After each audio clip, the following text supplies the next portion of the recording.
सभी छोटे बड़े श्रोताओं को सुनीता भटनागर का प्यार भरा नमस्कार। ऑडियो स्टोरीज के हमारे चैनल कहानी जगत में आप सभी का स्वागत है। हिंदी कहानियों की श्रृंखला में आइए आज सुनते हैं हरिशंकर परसाई जी द्वारा रचित कहानी भोला राम का जीव। ऐसा कभी नहीं हुआ था।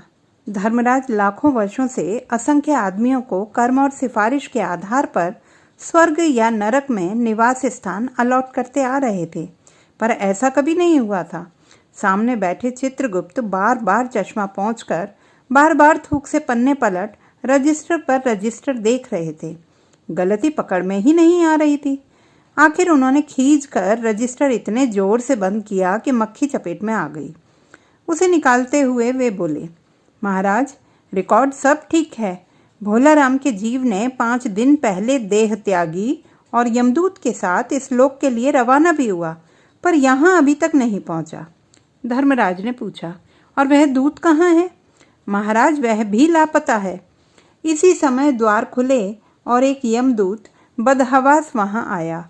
उसका मौलिक कुरूप चेहरा परिश्रम, परेशानी और भय के कारण और भी विकृत हो गया था। उसे देखते ही चित्रगुप्त चिल्ला उठे, अरे तू कहाँ रहा इतने दिन? भोला राम का जीव कहाँ है? यमदूत हाथ जोड़कर बोला, दया निधान, मैं कैसे बतलाऊं कि क्या हो गया। आज तक मैंने धोखा नहीं खाया था, पर भोला राम का जीव मुझे चकमा दे गया। 5 दिन पहले जब जीव ने भोला राम का देह त्यागा, तब मैंने उसे पकड़ा और इस लोक की यात्रा प्रारंभ की। नगर के बाहर ज्यों ही मैं उसे लेकर एक तीव्र वायु तरंग पर सवार हुआ, त्यों ही वह मेरी चंगुल से छूटकर न जाने कहाँ गायब हो गया। इन 5 दिनों में मैंने सारा ब्रह्मांड छान डाला, पर उसका कहीं पता नहीं चला। धर्मराज क्रोध से बोले, मूर्ख, जीवों को लाते लाते बूढ़ा हो गया, फिर भी एक मामूली बूढ़े आदमी के जीव ने तुझे चकमा दे दिया। दूत ने सिर झुकाकर कहा, महाराज, मेरी सावधानी में बिल्कुल कसर नहीं थी। मेरे इन अभ्यस्त हाथों से अच्छे अच्छे वकील भी नहीं छूट सके, पर इस बार तो कोई इंद्रजाल ही हो गया। चित्रगुप्त ने कहा, महाराज, आजकल पृथ्वी पर इस प्रकार का व्यापार बहुत चला है। लोग दोस्तों को कुछ चीज़ भेजते हैं और उसे रास्ते में ही रेलवे वाले उड़ा लेते हैं। हौजरी के पार्सलों के मोजे रेलवे अफसर पहनते हैं।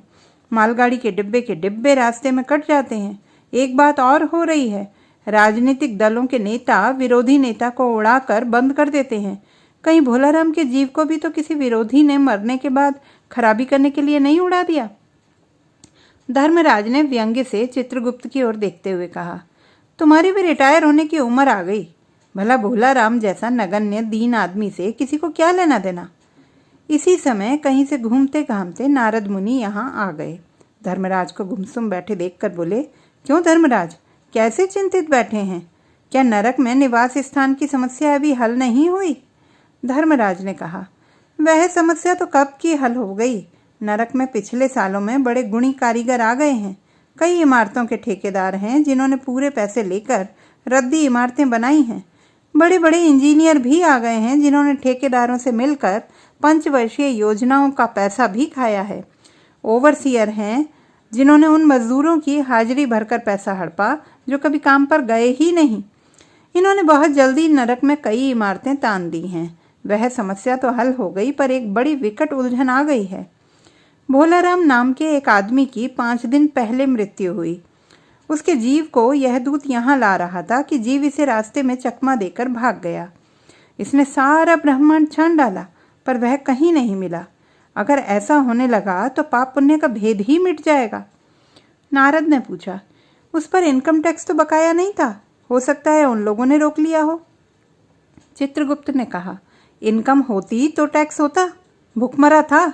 नारद बोले, मामला बड़ा दिलचस्प है। अच्छा, मुझे उसका नाम पता तो बताओ, मैं पृथ्वी पर जाता हूँ।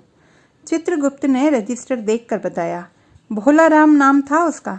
जबलपुर शहर में धमापुर मोहल्ले में नाले के किनारे एक 1.5 कमरे के टूटे फूटे मकान में वह परिवार समेत रहता था। उसकी एक स्त्री थी, 2 लड़के और एक लड़की। उम्र लगभग 60 साल। सरकारी नौकर था। 5 साल पहले रिटायर हो गया था। मकान का किराया उसने 1 साल से नहीं दिया था, इसीलिए मकान मालिक उसे निकालना चाहता था। इतने में भोला राम ने संसार ही छोड़ दिया। आज 5वां दिन है। बहुत संभव है कि अगर मकान मालिक वास्तविक मकान मालिक है तो उसने भोलाराम के मरते ही उसके परिवार को निकाल दिया होगा, इसलिए आपको परिवार की तलाश में काफ़ी घूमना पड़ेगा। माँ बेटी के सम्मिलित क्रंदन से ही नारद भोलाराम का मकान पहचान गए। द्वार पर जाकर उन्होंने आवाज़ लगाई, नारायण नारायण। लड़की ने देखकर कहा, आगे जाओ महाराज। नारद ने कहा, मुझे भिक्षा नहीं चाहिए, मुझे भोलाराम के बारे में कुछ पूछताछ करनी है। अपनी माँ को जरा बाहर भेजो बेटी। भोलाराम की पत्नी बाहर आई। नारद ने कहा, माता, भोलाराम को क्या बीमारी थी? क्या बताऊं, गरीबी की बीमारी थी। 5 साल हो गए पेंशन पर बैठे, पर पेंशन अभी तक नहीं मिली। हर 10-15 दिन में एक दरख्वास्त देते थे, पर वहाँ से या तो जवाब आता ही नहीं था, और आता था तो यही कि तुम्हारी पेंशन के मामले में विचार हो रहा है। इन 5 सालों में सब गहने बेचकर हम लोग खा गए, फिर बर्तन बिके, अब कुछ नहीं बचा था। चिंता में घुलते घुलते और भूखे मरते मरते उन्होंने दम तोड़ दिया। नारद ने कहा, क्या करोगी माँ, उनकी इतनी ही उम्र थी। ऐसा तो मत कहो महाराज, उम्र तो बहुत थी। 50-60 रुपया महीना पेंशन मिलती तो कुछ और काम कहीं करके गुजारा हो जाता, पर क्या करें, 5 साल नौकरी से बैठे हो गए और अभी तक एक कौड़ी नहीं मिली। दुख की कथा सुनने की फुर्सत नारद को थी नहीं। वे अपने मुद्दे पर आए। माँ, यह तो बताओ, यहाँ किसी से उनका विशेष प्रेम था जिसमें उनका जी लगा हो? पत्नी बोली, लगाव तो महाराज बाल बच्चों से ही होता है। नहीं, परिवार के बाहर भी हो सकता है। मेरा मतलब है किसी स्त्री ने गुर्राकर नारद की ओर देखा और बोली, अब कुछ भी मत बको महाराज, तुम साधु हो, उचक्के नहीं हो। जिंदगी भर उन्होंने किसी दूसरी स्त्री की ओर आंख उठाकर भी नहीं देखा। नारद हंसकर बोले, हाँ, तुम्हारा यह सोचना ठीक ही है। यही हर अच्छी गृहस्थी का आधार है। अच्छा माता, मैं चला। स्त्री ने कहा, महाराज, आप तो साधु हैं, सिद्ध पुरुष हैं, कुछ ऐसा नहीं कर सकते कि उनकी रुकी हुई पेंशन मिल जाए, इन बच्चों का पेट कुछ दिन भर जाए? नारद को दया आ गई थी। वे कहने लगे, साधुओं की बात कौन मानता है? मेरा यहाँ कोई मठ तो है नहीं, फिर भी मैं सरकारी दफ्तर जाऊँगा और कोशिश करूँगा। वहाँ से चलकर नारद सरकारी दफ्तर पहुँचे। वहाँ पहले ही से कमरे में बैठे बाबू से उन्होंने भोलाराम के केस के बारे में बात की। उस बाबू ने उन्हें ध्यानपूर्वक देखा और बोला, भोलाराम ने दरख्वास्तें तो भेजी थी, पर उन पर वजन नहीं रखा था, इसलिए कहीं उड़ गई होंगी। नारद ने कहा, भाई ये बहुत से पेपर वेट तो रखे हैं, इन्हें क्यों नहीं रख दिया? बाबू हंसा, आप साधु हैं, आपको दुनियादारी समझ में नहीं आती। दरख्वास्तें पेपर वेट से नहीं दबती। खैर, आप उस कमरे में बैठे बाबू से मिलिए। नारद उस बाबू के पास गए। उसने तीसरे के पास भेजा, तीसरे ने चौथे के पास और चौथे ने 5वें के पास। जब नारद 25-30 बाबुओं और अफसरों के पास घूम आए, तब एक चपरासी ने कहा, महाराज, आप क्यों इस झंझट में पड़ गए? अगर आप साल भर भी यहाँ चक्कर लगाते रहे तो भी काम नहीं होगा। आप तो सीधे बड़े साहब से मिलिए, उन्हें खुश कर दिया तो अभी काम हो जाएगा। नारद बड़े साहब के कमरे में पहुँचे।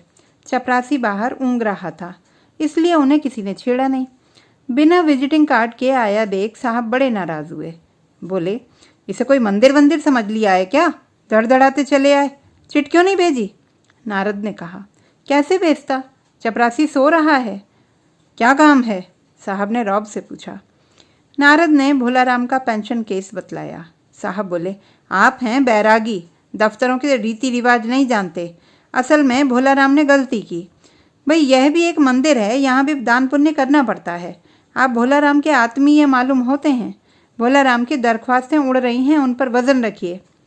नारद ने सोचा कि फिर यहाँ वजन की समस्या खड़ी हो गई। साहब बोले, भाई सरकारी पैसे का मामला है, पेंशन का केस 20 दफ्तरों में जाता है, देर लग ही जाती है।